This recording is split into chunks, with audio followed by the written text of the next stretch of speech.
Yo, c'est Zoc. L'Antarctique est un lieu unique et étrange sur Terre, peut-être même le plus étrange. Cette région, située au nord de la Terre, est recouverte de glace et présente des conditions environnementales très difficiles. Pourtant, elle recèle bien des surprises, comme des découvertes mystérieuses d'extraterrestres ou encore des gâteaux parfaitement conservés depuis plus d'un siècle. Dans cette vidéo, nous allons vous présenter 15 découvertes fascinantes qui pourraient modifier notre compréhension de l'histoire et de la vie elle-même. Numéro 1. Le mont Erebus.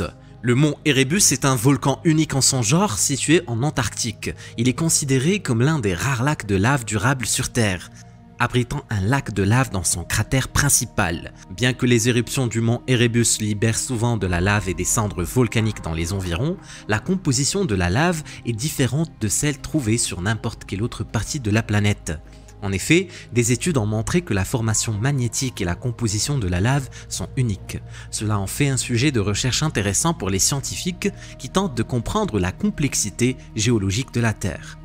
Le mont Erebus est situé sur l'île de Ross qui a été nommée après le navire de l'explorateur Capitaine Ross. Il est l'un des 3 volcans présents sur l'île et le seul qui soit actif. Les éruptions du mont Erebus sont souvent spectaculaires et libèrent une grande quantité de cendres dans l'atmosphère. Cependant, ce qui est étonnant, c'est que le volcan et ses environs sont toujours recouverts de glace, créant une atmosphère presque irréelle, digne d'un roman fantastique. Avant de continuer, je vous encourage à vous abonner à notre chaîne et à activer la notification. Et si vous le faites, vous recevrez de la chance pour le reste de la semaine. Une découverte choquante a été faite en Antarctique par une équipe de chercheurs qui cherchaient des ressources dans le nord. En utilisant un radar, ils ont repéré une chambre profonde sous la glace. Et après avoir découpé et creusé la glace, ils ont trouvé une chambre métallique presque hexagonale qu'ils ont explorée. À l'intérieur, ils ont été stupéfaits de découvrir 4 créatures humanoïdes allongées côte à côte, avec des visages qui semblaient irréels. Les créatures ressemblaient à des hybrides entre des extraterrestres et des humains, et semblaient être en état d'hibernation. Cependant, la suite de l'histoire est entourée de mystères et de spéculations. L'équipe n'a pas partagé les détails de sa découverte. C'était comme s'ils avaient reçu l'ordre de garder le silence. La seule chose qui a été diffusée est une photographie qui est devenue virale sur internet. Mais qui sont ces créatures? Qui étaient en train de les étudier? S'agit-il d'une expérience illégale ou secrète menée par des humains? Nous ne savons pas ce qui s'est passé, mais l'incident suscite beaucoup d'interrogations et de théories. Numéro 2. Saviez-vous qu'un des plus grands lacs du monde est piégé à 2,5 km sous la glace? Il s'agit du lac Vostok, le plus grand lac subglaciaire du monde. Les experts estiment que le lac est piégé sous la glace depuis 15 à 25 millions d'années et que l'eau liquide y circule toujours. Le lac a été repéré pour la première fois dans les années 1960 par un pilote et géographe russe qui avait remarqué une zone de glace lisse en volant au-dessus. Mais ce n'est qu'en 1993 que son existence a été confirmée grâce à l'imagerie satellite. Le lac Vostok mesure une impressionnante longueur de 240 km pour une largeur de 50 km et sa profondeur est estimée à 1 km. Il rivalise ainsi avec le lac Ontario en Amérique du Nord pour sa taille et sa contenance en eau douce. Cependant, le manque de lumière du soleil à 2,5 km sous la glace en fait l'un des environnements les plus rudes au monde. L'eau est lentement renouvelée par la fonte de la glace en surface et la chaleur géothermique de la Terre maintient la température à environ -3 degrés Celsius. C'est la pression de la glace qui la surplombe et modifie le point de fusion de l'eau et permet au lac de rester liquide, malgré les températures de congélation. À la surprise de tous, la vie a trouvé son chemin. Même dans ces conditions extrêmes, des milliers de micro-organismes et d'organismes multicellulaires ont été découverts dans ces eaux, créant un habitat unique. Bien que nous en sachions peu sur l'âge véritable de ce lac, la plupart de ces mystères restent à percer au-delà de l'épaisse couche de glace. Numéro 3. Le plus grand iceberg en dérive actuellement dans l'Arctique est le A76A. Il s'agit de l'un des 3 fragments de l'ancien plus grand iceberg, le A76, de la taille de l'état de Rhode Island, et oui, qui s'est brisé en 3 grandes pièces en 2021. Le A76A mesure 135 km de long sur 26 km de large. Pendant près d'un an, il a parcouru près de 2000 km sans fondre ni changer de taille. Cependant, il pourrait bientôt arriver à destination, comme l'indiquent les dernières images satellites montrant qu'il est entré dans le passage de Drake, qui pourrait être son dernier voyage. Le passage de Drake est un passage d'eau qui contient des courants rapides reliant le Pacifique et l'Atlantique. Les eaux plus chaudes accéléreront le processus de fonte du gigantesque iceberg, qui trouvera alors sa dernière demeure. C'est un rappel pour nous les humains de prendre conscience de l'impact du réchauffement climatique sur notre planète. Ces gigantesques blocs de glace se détachent et fondent lentement pour toujours. Il n'y a aucune chance pour eux qu'ils soient restaurés naturellement. Et une fois qu'ils sont partis, il n'y a pas de retour en arrière possible. Ce qui en reste, c'est probablement une planète plus chaude et éventuellement sans région polaire. Est-ce que l'humanité sera capable de survivre à ces changements drastiques? Seul le temps le dira. Mais une chose est sûre, nous ne faisons qu'aggraver les choses pour les générations futures. Numéro 4. La vallée sèche de l'Antarctique, considérée comme le désert le plus sec du monde, est un environnement idéal pour conserver les animaux morts de manière naturelle. Des scientifiques ont découvert des momies de phoques âgées de 8000 ans dans cette région hostile. Bien que la raison de leur présence à l'intérieur des terres ne soit pas claire, il est supposé que cela est lié à la recherche de nourriture ou à une maladie. Mais ce qui est le plus intéressant dans cette découverte, c'est la présence de bactéries et de micro-organismes qui ont subi des changements significatifs sous les habitats des momies. On pensait jusqu'à présent que l'évolution et les changements dans ces régions étaient lents, mais les scientifiques ont découvert que ces organismes ont subi 250 ans de changements en seulement 2 étés. Les nutriments et les composants de phoques ont créé un environnement unique où les micro-organismes ont prospéré. Cette découverte est une autre preuve fascinante de la vie dans des environnements extrêmes et nous rapproche de la compréhension de la vie sur Terre grâce à ces momies de phoques vieilles de 800 ans. Numéro 5. Les scientifiques ont toujours été fascinés par la planète Mars et la possibilité d'y découvrir des signes de vie passée ou présente. L'Antarctique, quant à elle, est un lieu de recherche unique en raison de son environnement hostile et isolé qui permet d'étudier des phénomènes géologiques et biologiques uniques. Mais que se passerait-il si ces deux mondes très différents étaient liés par un minéral rare? C'est exactement ce qu'une équipe de chercheurs internationaux a découvert en étudiant les carottes de glace profonde de l'Antarctique. Ils ont trouvé la présence de jarosite, un minéral jaune-brun abondant sur Mars, mais extrêmement rare sur Terre. La jasorite se forme en présence d'eau, de fer et de sulfate et est généralement associée à des conditions arides et acides. Lorsque les scientifiques ont découvert la jarosite dans les échantillons de glace, ils ont été surpris car ils ne s'attendaient pas à trouver un minéral aussi rare et associé à une planète lointaine. Cela a immédiatement soulevé des questions sur la formation de cette dernière sur Mars et sur la possibilité d'y trouver des traces de vie. Bien que la jarosite ait été trouvée en très petite quantité en Antarctique, elle est abondante sur Mars. Elle est souvent trouvée dans les roches martiennes où elle se forme en présence d'eau liquide et des conditions acides. Numéro 6. La calotte glaciaire de Ross en Antarctique est l'une des plus grandes masses de glace de la planète. Elle recouvre une superficie de 487 000 km². Et oui, et est la plus grande plaque de glace flottante de l'Antarctique. Des scientifiques du monde entier ont mené des recherches approfondies sur cette région pour mieux comprendre son comportement et son évolution. Les capteurs sismiques ont été installés pour recueillir des données sur la glace, y compris les mouvements, les vibrations et les changements de température. Cependant, la découverte d'un son étrange a été une surprise pour les scientifiques. Il s'est avéré que les vents soufflant à travers la surface glacée créent une vibration constante de la glace, produisant un son à une fréquence de 5 Hz.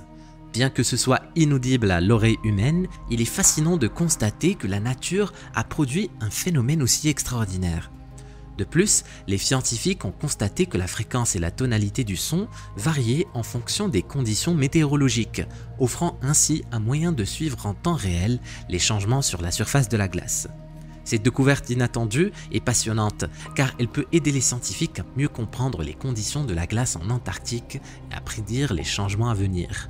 Je trouve ça super sympa et je pense que la glace est en réalité un instrument de musique. La calotte glaciaire de Ross est également importante en ce qui concerne le changement climatique mondial. La fonte de la glace en Antarctique est l'une des principales causes de l'élévation du niveau de la mer dans le monde. On sera tous mouillés bientôt. Numéro 7. Eh oui, c'est inattendu, mais un gâteau aux fruits, vieux de plus de 1000 ans, a été découvert récemment en Antarctique. Et ils sont encore bons. Ce gâteau aux fruits a été découvert dans le plus ancien bâtiment de l'Antarctique, une hutte située sur le cap Hadar, et a été fabriqué par la compagnie britannique des biscuits Huntley & Palmers. On croit qu'il a été apporté là par l'explorateur Robert Falcon Scott lors de son expédition Terra Nova de 1910 à 1913, enveloppé dans du papier et du tissu. Ce gâteau aux fruits a survécu pendant plus d'1 siècle dans les conditions les plus extrêmes de la planète. En réalité, c'est comme s'il était dans un grand réfrigérateur. Les gâteaux aux fruits sont aussi populaires au Royaume-Uni qu'il y a 100 ans, et les explorateurs des régions glaciales ont besoin d'aliments riches en matières grasses, en sucre et en énergie. Le gâteau aux fruits est donc l'élément parfait à emporter. C'est presque inimaginable de penser qu'un gâteau peut survivre aussi longtemps et qu'il a encore l'air frais et comestible. Cependant, il serait probablement déconseillé de le manger car il peut causer des problèmes d'estomac graves et contenir des bactéries mortelles. Qui sait, même quelques-unes qui remontent à plus d'1 siècle. Cependant, pour la société qui a créé ce gâteau, cela représente une endurance remarquable et une opportunité de faire une grande campagne publicitaire en promouvant que leur gâteau a survécu pendant plus de 100 ans. C'est la réalité quoi. Numéro 8. Une base russe en Antarctique. Nous sommes tous au courant du conflit en cours entre la Russie et l'Ukraine qui dure depuis plus d'1 an. Malgré le fait que des ressources et des forces militaires ont été dépêchées pour ce conflit, les Russes ne ralentissent pas. En fait, ils étendent leur emprise militaire dans le nord et ont récemment achevé la construction d'une base bien fortifiée qui peut accueillir 150 militaires, ainsi que de nombreuses armes et marchandises. Les régions polaires glacées du nord sont parfaites pour les tests d'armes et constituent une bonne source de ressources. En effet, 20% du PIB de la Russie provient de la région arctique, une part qui devrait augmenter au fil des ans. De plus, les experts de l'OTAN affirment que le Nord est la distance la plus courte entre la Russie et les États-Unis, et cela pourrait être un mouvement stratégique pour obtenir une meilleure position. La construction de la base a commencé en 2013 et a été achevée en 2017. Il semble qu'aucun coup n'a été épargné et même maintenant, alors qu'ils sont en guerre, les Russes continuent d'investir dans l'expansion de leur territoire nordique. La guerre a certainement eu un impact sur l'économie russe, mais jusqu'à présent, seule l'armée de terre y a été impliquée. Les forces navales sont encore totalement intactes. Les guerres ne sont jamais bonnes et nous espérons et prions qu'elles cessent d'exister. Mais alors qu'elles se poursuivent, il est clair que la force russe est loin d'être épuisée et pourrait même être prête à renforcer son front nordique encore plus. Numéro 9. En février 2023, une équipe de scientifiques a fait une découverte remarquable en Antarctique. 5 nouveaux météorites, dont l'un était le plus grand jamais découvert sur le continent, ayant la taille d'un melon. C'est très dense. Bien que les météorites ne tombent pas principalement en Antarctique, ils tombent de manière égale dans le monde entier. Cependant, en raison de l'arrière-plan blanc et neigeux de l'Antarctique, ils sont beaucoup plus faciles à repérer, sauf s'ils ont fondu sous la neige. Pour cette raison, l'Antarctique est une destination de choix pour les scientifiques à la recherche de météorites. Ces derniers ont exploré l'Antarctique pendant 1 mois en utilisant des équipements satellites et autres dans l'espoir de trouver de nouveaux météorites. Et grâce à leur persévérance, ils ont finalement réussi à en trouver 5. Un qui était énorme et les 4 autres étaient beaucoup plus petits. Les météorites peuvent être difficiles à distinguer des roches ordinaires, mais leur densité minérale est généralement beaucoup plus élevée, les faisant peser beaucoup plus pour leur taille. Étudier ces spécimens extraterrestres nous permet de mieux comprendre l'espace et sa formation en apportant des échantillons d'éléments et de composés de l'espace qui aident à comprendre l'univers mystérieux et vaste. Numéro 10. Les scientifiques ont découvert ce qu'ils considèrent comme le plus ancien sperme jamais trouvé. En effet, ils ont trouvé du sperme vieux de 50 millions d'années, battant le précédent détenteur du record de 10 millions d'années. Bien qu'il ne soit pas certain à quel animal il appartient en se basant sur l'œuf fossilisé qui le contenait, il suppose qu'il appartenait à la famille des Acéola, un groupe d'animaux qui inclut des créatures telles que les vers de terre, les sanxus et autres animaux à tissu mou. Ces animaux sont rarement fossilisés en raison de leur peau molle et se décomposent généralement complètement. Cela rend difficile pour les scientifiques d'étudier leur évolution, car les seuls vestiges qu'ils laissent sont leurs coquilles d'œufs, qui sont beaucoup plus durables que les créatures elles-mêmes. En effet, la plupart des animaux de cette famille sont hermaphrodites, ce qui signifie qu'une seule créature libère à la fois les œufs et le sperme. La découverte de ce sperme fossilisé aidera les scientifiques à en savoir plus sur ces créatures, ainsi qu'à avoir une meilleure idée de la vie qui existait à cette époque. C'était une période où les premiers chevaux, moutons et rhinocéros ont commencé à apparaître, mais nous en savons très peu sur l'ensemble du processus. Fascinant, n'est-ce pas? Numéro 11. Svalbard. Svalbard, la plus septentrionale des colonies terrestres, est un petit village abritant environ 2500 personnes et est une destination incontournable pour les touristes avides d'aventure. La région de Svalbard est considérée comme un désert arctique en raison des roches, de la glace et des montagnes environnantes. Les conditions y sont extrêmement difficiles et seuls les habitants les plus résistants, tels que les ours polaires, peuvent y survivre. Le village possède quelques structures comme des cinémas, un kebab, un hôtel, une bibliothèque, une boutique de spiritueux et un supermarché. Cependant, vivre dans cette colonie et s'aventurer dans la nature sauvage sont deux choses complètement différentes, compte tenu des dangers qui y sont présents, tels que les ours polaires affamés, les avalanches soudaines et les engelures inattendues. C'est pourquoi les touristes qui voyagent ici doivent être extrêmement prudents et même obtenir une autorisation spéciale et une assurance de sauvetage avant de sortir. Ce qui est globalement déconseillé. La colonie de Svalbard a également des règles étranges à suivre pour ses résidents et ses visiteurs. Par exemple, il est interdit d'y mourir car le sol y est en permafrost et il n'y a pas de place pour enterrer et décomposer le corps. Seulement 10% des terres peuvent même accueillir de la végétation. Il est également interdit d'y donner naissance et toute personne enceinte doit retourner sur le continent avant la date d'accouchement. Les chats ne sont pas autorisés car ils peuvent perturber l'écosystème local des oiseaux et les armes à feu sont indispensables pour toute personne qui sort du village. Mais ce qui est magnifique, c'est que ici, on peut observer les aurores boréales en pleine journée et pendant 3 mois de l'année. Le village fait face à 24 heures d'obscurité totale dans l'ensemble. Et si tu ne le savais pas, toute personne dans le monde qui désire y aller peut y aller. Il suffit juste d'aller s'enregistrer et puis de louer une cabane. Numéro 12. Le glacier Thwaites en Antarctique, également connu sous le nom de glacier du jugement dernier, est un phénomène naturel préoccupant qui a des conséquences potentiellement catastrophiques pour la planète. Il s'agit d'un glacier massif, presque aussi grand qu'un pays, et contribue déjà à hauteur de 4% de l'augmentation du niveau de la mer sur la planète. Chaque année, il déverse 50 milliards de tonnes d'eau dans l'océan, un chiffre qui est tout simplement ahurissant. La communauté scientifique s'inquiète de plus en plus du fait que le glacier Thwaites puisse provoquer des changements climatiques considérables sur la Terre entière. Les scientifiques craignent que ce glacier ne devienne une bombe à retardement susceptible d'exploser à tout moment et de causer des changements globaux majeurs. Les données montrent que le glacier est en train de fondre rapidement chaque année et que ça s'accélère, ce qui a des conséquences considérables sur l'ensemble de l'Antarctique. Le glacier est situé dans une région extrêmement difficile d'accès et inhospitalière, où la température est extrêmement froide et les conditions de vie sont extrêmement difficiles. C'est une région que seuls les animaux les plus robustes peuvent survivre, tels que les ours polaires. Pour ce faire, les scientifiques ont envoyé un robot d'exploration sous-marine appelé Icevan pour forcer à l'intérieur du glacier et détecter les motifs de fonte.